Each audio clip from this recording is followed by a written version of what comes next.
قرآن مجید فرقان حمید میں اللہ تبارک و تعالی نے فرمایا ہے اپنے بندوں کو اپنی عبادت کی طرف توجہ دلائی، اپنے بندوں کے دلوں میں عبادت کا شوق، ذوق اور نظریہ پیدا فرمایا ہے۔ فرمایا یا ایھا الناس اعبدوا ربکم الذی خلقکم، اے ایمان والو، اے لوگو، اپنے اس رب کی عبادت کرو جس نے تمہیں پیدا کیا ہے، والذین من قبلکم، اور ان لوگوں کو بھی پیدا کیا ہے جو تم سے پہلے تھے۔ تمہیں عبادت کا نفع یہ ملے گا لعلکم تتقون، کہ تم پرہیزگار ہو جاؤ گے۔ عبادت اس لیے کیا کرو کہ اللہ نے تمہیں پیدا کیا ہے، اور اس لیے کہ تم سے پہلے لوگوں کو بھی اللہ نے پیدا کیا ہے۔ اور پھر ارشاد فرمایا کہ الذی جعل لکم الارض فراشا،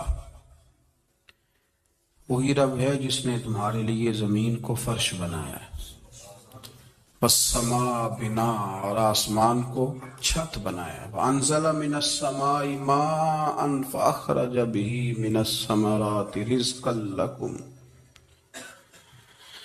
زمین کو فرش بنایا، آسمان کو چھت بنایا، پھر آسمان سے پانی برسایا جس کے ذریعے پھل نکالے، اور وہ بھی کسی اور کے لیے نہیں، رزق لکم، تمہارے رزق کے لیے،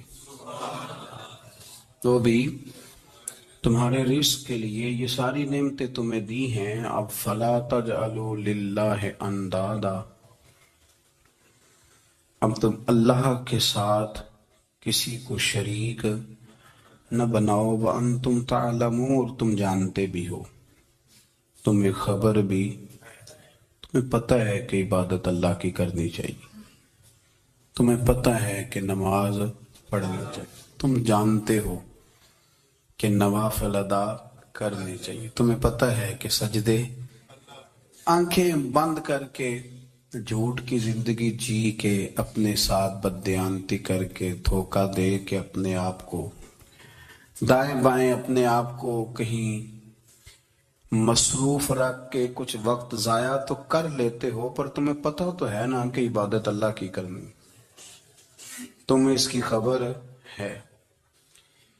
فرمایا اس رب کی، دیکھیں نا، انسان پر اگر کوئی شخص نیکی کر دیتا ہے، احسان کر دیتا ہے، تو انسان اس کے سامنے پھر گردن نہیں اٹھا سکتا، یار یہ میرے مشکل وقت کا دوست ہے، اس نے میرے ساتھ نیکی کی ہے، کبھی بھی گردن نہیں اٹھائے گا، جھکا کے رکھے گا۔ تو اگر عام کوئی نیکی کر دے تو اس کے سامنے انسان کبھی گردن نہیں اٹھاتا، تو جو رب ساری نعمتیں عطا فرمائے، جو کہے کہ تیری تخلیق میں نے کی، تجھ سے پہلوں کو بھی پیدا میں نے کیا، تیرے لیے زمین کا بچھونا بھی میں نے بچھایا، آسمان کی چھت بھی میں نے لگائی، تیرے لیے زمین سے ساری اناج کو، پھل کو، کھیتیوں کو نکالا بھی تیرے لیے، اب تو اس طرح کر کہ تو میری عبادت کر، تو میری بارگاہ میں جھک جا۔ بہت سارے نشے لوگوں کو لگے ہوئے ہوتے ہیں، ہر آدمی کوئی نہ کوئی نشہ کرتا ہے، کوئی دولت کا کرتا ہے، کوئی شہرت کا کرتا ہے، کوئی اپنی تعریف کا نشہ کرتا ہے، دو چار لوگوں سے تعریف سن کے مطمئن ہو جاتا ہے۔ ناراض تو نہیں ہو گیا اس جملے سے؟ آپ کرتے ہیں لوگ دولت کا نشہ بھی، یہ جب نقصان ہوتا ہے تو بندے بیمار نہیں ہو جاتے، پیسے ڈوب جاتے ہیں تو لوگ بیمار نہیں ہو جاتے، تو اس کا مطلب یہ ہوتا ہے کہ نشہ ٹوٹ گیا ہے۔ بہک ہوئے نا تھوڑے سے تو کانپتے ہیں، تڑپتے ہیں، پریشان، نشہ ہی اسی طرح ہی کرتا ہے نا، نہیں ملتا تو پریشان ہوتا ہے۔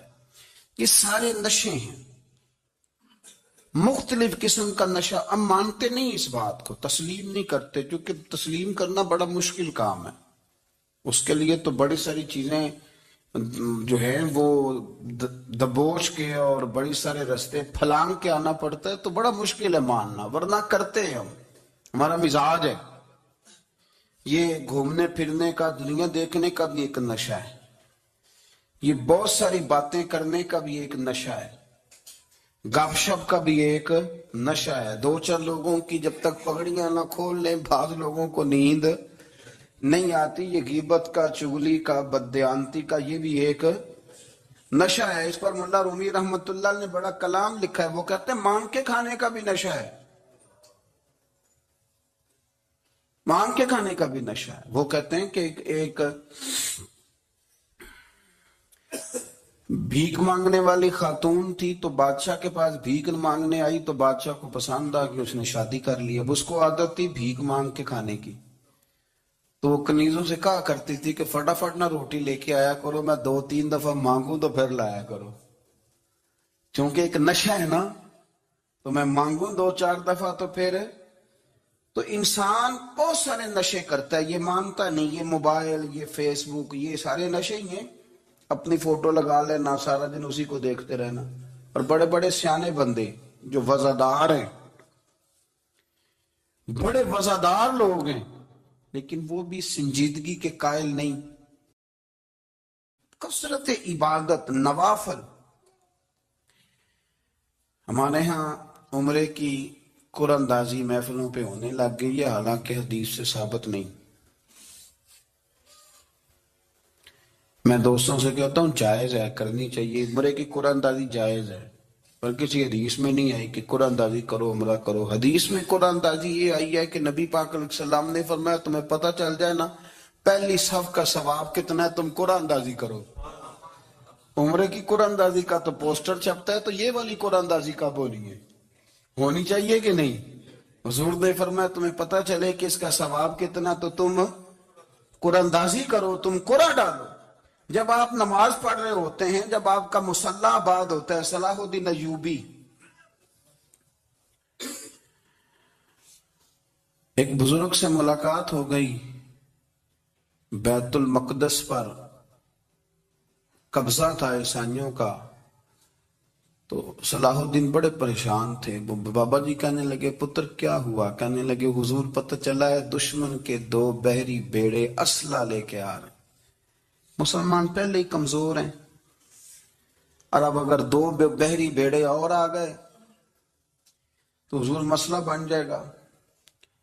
تو میں پریشان ہوں کہ کس طرح یہ کم مسئلے والی ہماری فوج ہے کیسے مقابلہ کرے گی. تو بابا جی کہنے لگے پتر اس طرح کرنا، آج رات تو بھی دعا کرنا اور میں بھی کروں گا. تو بھی دعا کرنا. آپ ناراض نہ ہونا، ہم تو پیروں والے ہیں، ہم تو پیروں کے نوکر غلام ہیں، ہمارا تو گزارا ہی نہیں، ہمیں تو ملتا ہے سارا کچھ وہاں سے. پر میرا سوال یہ ہے کہ تعویذ لینے جاتے ہو نفل کیوں نہیں پڑھتے؟ رات اللہ اللہ کیوں نہیں کرتے؟ یہ بھی تو ہمارے بزرگوں کا ہی طریقہ ہے، انہوں نے تو ہمیں سکھایا ہے. صلاح الدین ایوبی سے بزرگوں نے کہا کہ رات آج نا اللہ اللہ کرنا، تو میں تیرے لیے دعا کروں گا، تو بھی دعا کرنا. تو بندہ جب دکھی ہوتا ہے تو سجدہ کرتا ہے، تو پھر ہی تو مصلی بھیگ جاتا ہے، پھر ہی تو مزہ آتا ہے. سکھی بندہ تو کعبے جا کے نہیں روتا. دکھی تھے، تکلیف تھی، تو سر رکھا سجدے میں تو تڑپ گئے. اور وہ بابا جی کہتے ہیں میں مسجد آیا تو صلاح الدین چیخیں مار کے رو رہا تھا اور کہہ رہا تھا مالک میں کوئی اپنی شان کے لیے تو نہیں نہ لڑ رہا، اللہ کو میں کوئی قبضوں کے لیے تو نہیں لڑ رہا، مالک تیرے لیے لڑ رہا ہوں، مجھے بے آبرو نہ کرنا، میری مدد فرمانا. کہتے ہیں میں آیا تھا کہ مسجد میں دعا کروں گا، پر صلاح الدین ایوبی کو روتے دیکھا تو میں لوٹ گیا. تو سویرے صلاح الدین ملے تو بڑے خوش تھے. میں نے کہا پتر کیا ہوا؟ کہنے لگے حضور وہ بحری بیڑے 2 آ رہے تھے نا اسلحہ لے کے، دونوں ڈوب گئے پانی میں ڈوب گئے. تو بابا جی کہنے لگے صلاح الدین وہ پانی میں نہیں ڈوبے، وہ تیرے آنسوؤں میں ڈوب گئے، وہ غرق ہو گئے. وہ جو تو نے مصلی بات کیا تو وہ تیرے آنسوؤں میں ڈوب گئے، وہ غرق ہو گئے، وہ تباہ اتنے قیمتی تھے تیرے آنسو کے بہا لے گئے دشمن کے بحری بیڑوں کو. میرے بھائی ٹھیک ہو گیا جی، میرے عزیز سمجھ لیں اس بات کو ہمیشہ کے لیے، اور اس پر غور کرنے اچھے طریقے سے کہ میرے رسول کریم سید عالم صلی اللہ علیہ وسلم نے نا ہماری توجہ دلائی، حضور نے ہمیں بتلایا، ہمارا ذوق بڑھایا عبادت کی طرف. ایک صحابی تھے حضرت ابو فاطمہ رضی اللہ تعالیٰ عنہ، یہ ترمذی شریف کی حدیث ہے. نبی پاک علیہ السلام نے فرمایا ابو فاطمہ قیامت کے دن مجھ سے جلدی ملنا چاہتے ہو کہ دیر کے ساتھ؟ تو کہنے لگے حضور کون ہوگا جو دیر سے ملنا چاہے گا؟ ہم نے تو جان دے دی وعدہ دیدار پر۔ اعلیٰ حضرت فرماتے ہیں جان دے دی وعدہ اور نقد اپنا دام ہو ہی جائے گا۔ مجھے لگتا ہے کہ یہ سودا نقد و نقد ہو جانا ہے، چونکہ ہم نے جان دے دی وعدہ دیدار پر۔ آپ نے وعدہ کیا تھا کہ مریں گے تو پھر زیارت ہوگی، تو مر گئے ہم زیارت کی خاطر۔ جان دے دی وعدہ دیدار پر تو نقد اپنا دام ہو ہی جائے گا۔ اے رضا ہر کام کا ایک وقت ہے، دل کو بھی آرام ہو ہی جائے گا۔ تو حضرت ابو فاطمہ رضی اللہ تعالیٰ عنہ سے نبی پاک صلی اللہ علیہ وسلم نے فرمایا جلدی ملنا چاہتے ہو کہ دیر سے؟ اس کی حضور فٹافٹ ملنا ہے، میں نے قیامت کے دن آپ سے جلدی ملنا ہے۔ تو نبی پاک علیہ السلام نے فرمایا پھر اس طرح کرنا، دنیا میں رہ کے سجدے زیادہ کرنا، پھر سجدے زیادہ کرنا، قیامت میں ملاقات جلدی ہو جائے گی، قرب ملے گا تمہیں۔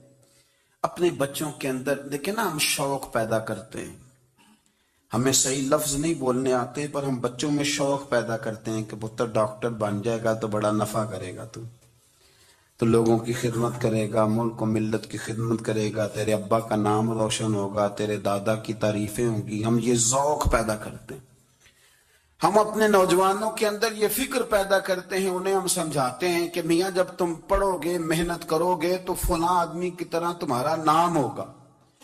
یہ جتنا ذوق ہم بچوں کے اندر ان چیزوں کا پیدا کرتے، ہمیں حکم ہے کسی طرح ہم ذوق پیدا کریں کہ پتر نماز پڑھے گا تو اللہ راضی ہو جائے گا، تو سجدہ کرے گا۔ دیکھیں نا میرے رسول کریم علیہ السلام نے فرمایا 7 سال کے بچے کو مسجد لے کے جاؤ، یعنی اسے شوق دلاؤ، اس کے اندر یہ خاصیت پیدا کرو کہ اس کا دل کرے مسجد میں جانے کا، اس کے اندر یہ خصوصیات لاؤ کہ وہ ہمارے ہاں نا ہر چیز کو پرموٹ کیا جا رہا ہے، ہر چیز کو، یعنی سر سنگیت سکھانے کے لیے اکیڈمیاں بن گئی ہیں، ہر شے پرموٹ ہو رہی ہے، عبادت کا جذبہ کم ہوتا جا رہا ہے، اللہ کا ذوق ہمارے اندر نہیں رہا۔ اور اتنا مشکل ہم نے اپنے لیے بنا لیا ہے کہ وہ بندہ جو بڑی زبردست مذہبی گفتگو کر رہا تھا اور تگڑی بات کر رہا تھا، کیا بات ہے، لیکن نماز کے بارے میں کمزوری دکھا جاتا ہے، نوافل کے بارے میں وہ چپکے سے نکل جاتا ہے۔ امام احمد بن حنبل رحمۃ اللہ تعالی علیہ، مسند امام احمد بن حنبل 14 جلدوں میں ہے مارکیٹ میں، اور مجھے تو خیر پسند ہی بڑی ہے، میں نے کئی دفعہ پڑھی ہے، اور کیا بات ہے امام احمد بن حنبل کی، کیسے تگڑے قسم کے محدث تھے، اور اللہ نے کتنا انہیں اعزاز عطا فرمایا ہوا تھا۔ یہ کوڑے بھی کھاتے تھے دین کی خاطر، سارا کڑتا لہو سے بھر بھی جایا کرتا تھا، بڑا اعزاز والا شخص تھے، بڑے اعزاز والے، حدیثیں جمع کرنا، حدیثیں لکھنا، حدیث پڑھانا، سارا دن رہتے تھے۔ کہہ سکتے تھے کہ میں کر تو رہا ہوں کام، اور حدیث بھی موجود ہے کہ عالم عابد سے افضل ہوتا ہے، پر اس کے باوجود امام احمد بن حنبل رحمۃ اللہ علیہ 300 نفل فرض نمازوں کے علاوہ پڑھا کرتے تھے، 300 نوافل روز پڑھا کرتے تھے۔ ان کے بیٹے نے کہا ابا جی مکان خریدنا ہے تو جگہ کہاں کر کے لوں، بہت ساری آبادیاں، تو فرمایا پتر وہاں لینا جہاں مسجد قریب ہو۔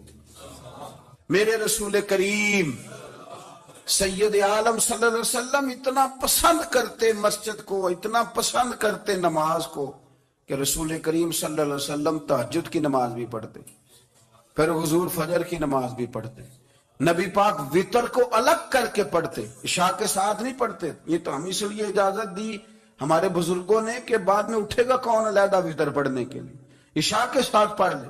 وتر پڑھتے، تہجد پڑھتے، فجر پڑھتے، اشراق پڑھتے، چاشت پڑھتے، پھر مغرب کی نماز کے بعد 6 رکعت اوابین پڑھتے، پھر رات کو صلاۃ اللیل پڑھتے۔ سیدہ عائشہ صدیقہ کہتی ہیں زمانہ سو جاتا اور میرے رسول مصلی بچھا کے کھڑے ہو جاتے، او یار کھیتی باڑی کر کے نہیں، محنت مزدوری کر کے نہیں۔ جناب عائشہ کہتی ہیں میں یہ بھی دیکھتی کہ حضور ایک آیت شروع کرتے تو ساری رات اسی کو پڑھتے، اور میری نظر جاتی تو قدم مبارک پہ ورم آ جاتا، یار نماز پڑھ پڑھ کے، اتنی مشقت کر کے، اتنی جد و جہد کر کے ورم آ گیا، یا رسول اللہ اتنی محنت کیوں کرتے ہو؟ فرمایا فلا اکون عبدا شکورا، کیا میں اپنے رب کا شکر گزار بندہ نہ بنوں؟